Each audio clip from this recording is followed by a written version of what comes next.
Bienvenue sur notre chaîne AEBE avec cette vidéo sur l'isopraxie. L'éthologie nous permet d'étudier le comportement des animaux dans leur milieu naturel et de comprendre les moyens qu'ils utilisent pour communiquer. Ce que les scientifiques appellent la communication intraspécifique. Il semble que chez le cheval, aucune attitude ne soit anodine. Dans leurs relations sociales, les chevaux se répartissent sur leur territoire par affinité, tout en respectant des places hiérarchiques. Ils communiquent la plupart du temps de façon comportementale, utilisant alternativement le corps, les oreilles, l'encolure, la tête, la queue, qui sont autant de parties qui leur permettent de s'exprimer avec un congénère. En observant les chevaux, beaucoup de gens pensent que celui qui met les oreilles en arrière est dangereux et violent. Il faut savoir que l'angle formé entre les oreilles et la tête est déterminant pour la signification qu'elle représente. Les relations entre l'homme et l'animal, dites communication interspécifique, dépendent beaucoup des objectifs que l'homme veut atteindre avec l'animal. Il ne faut pas oublier que depuis l'âge de fer, l'homme a toujours été le prédateur qui poursuivait des proies, et le cheval s'en souvient très bien. Lorsqu'un cheval veut obtenir l'action d'un congénère, il lui montre ce qu'il attend de lui. « Fais ce que je fais ». C'est par l'isopraxie que le cheval guide, invite au jeu, demande un grooming, etc. C'est ce que je pratique sur cette vidéo en grattant le garrot de ce cheval qui semble très demandeur. Et la connexion entre ma main et le bout de son nez est très forte. Si ce grooming était réalisé par un autre cheval, il est certain qu'ils se gratteraient tous deux au même endroit. Comment peut-on éduquer un jeune cheval en se servant de l'acquis d'un cheval plus avancé dans le dressage?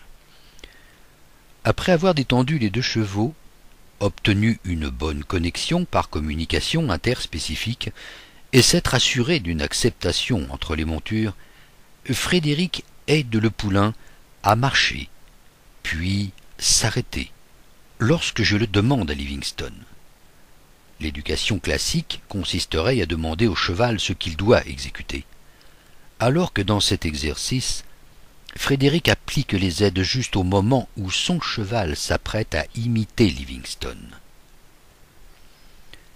Il est très intéressant de voir le niveau de confiance et de calme qu'a ce poulain de 3 ans, dans un exercice devenu ludique par notre comportement.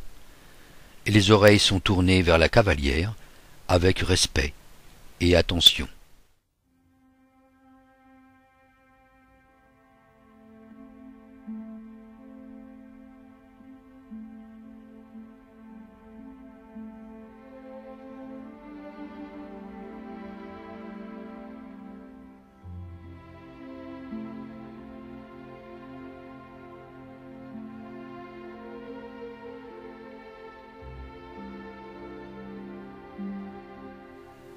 Après ce premier exercice, je vais demander à mon cheval de guider Alarson en déplacement de 2 pistes. Pour cela, Frédéric place le poulain à côté de Livingstone, qui à ma demande exécute une session jambe droite, poussant ainsi le poulain vers la gauche. Frédéric met alors ses aides en place pour un déplacement latéral. Le cheval maître agit en pression, et l'élève cède à cette pression ainsi qu'aux aides de la cavalière.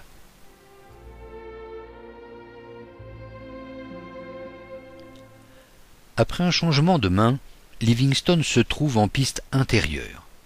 Nous allons faire le même travail, mais cette fois par aspiration.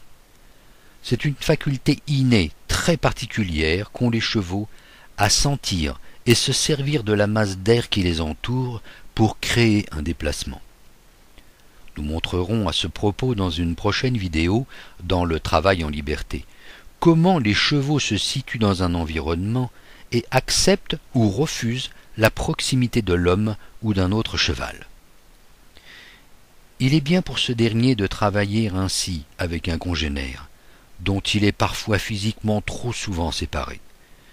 N'oublions pas que ce sont des animaux grégaires, qu'ils ont besoin de ce contact, faute de quoi leur incarcération au box peuvent les rendre agressifs.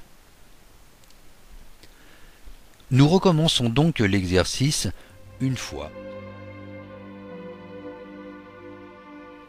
Notre travail pour le moment est une initiation, donc il se fait au pas, calmement.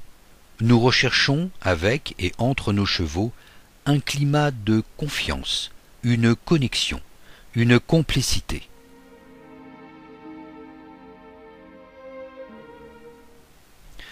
À Larson paraissant apprécier notre travail, nous allons prendre le trot. Remarquons encore l'acceptation de ce poulain coincé entre le pare-botte et un autre cheval. Beaucoup de chevaux ne prendraient pas un tel risque, qui dans de mauvaises conditions se traduirait inévitablement par un coup de pied violent du cheval sur la piste intérieure. Mais Livingstone, désensibilisé et éduqué, ne commettrait pas un tel geste, et rassure le poulain par son attitude générale.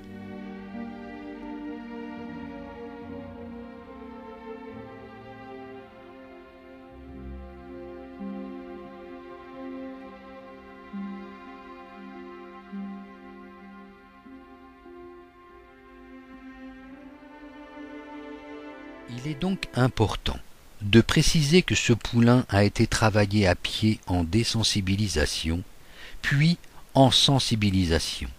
Il s'est donc cédé à une pression, ce qui est indispensable à toute équitation.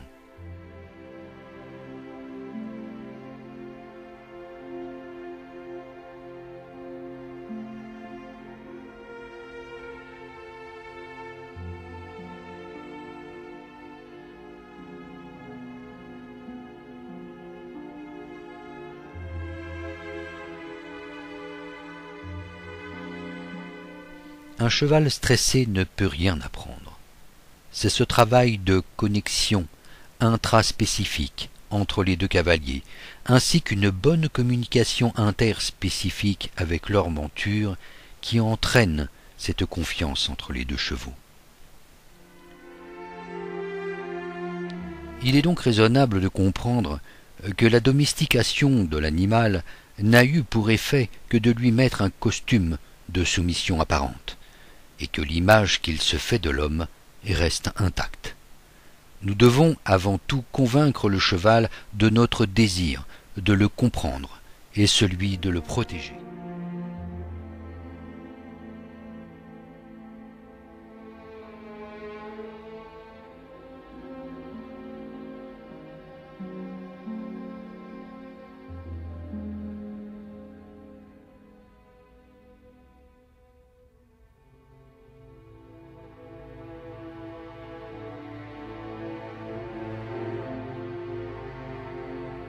Puis Frédéric reprend une équitation classique dans un petit galop de travail. Nous vous laissons juge de la qualité de cette complicité et du côté positif de ce travail, avec un poulain débourré fin juillet, mis au pré en août et septembre et remis au travail courant octobre, avec des séances de 15 à 20 minutes maximum.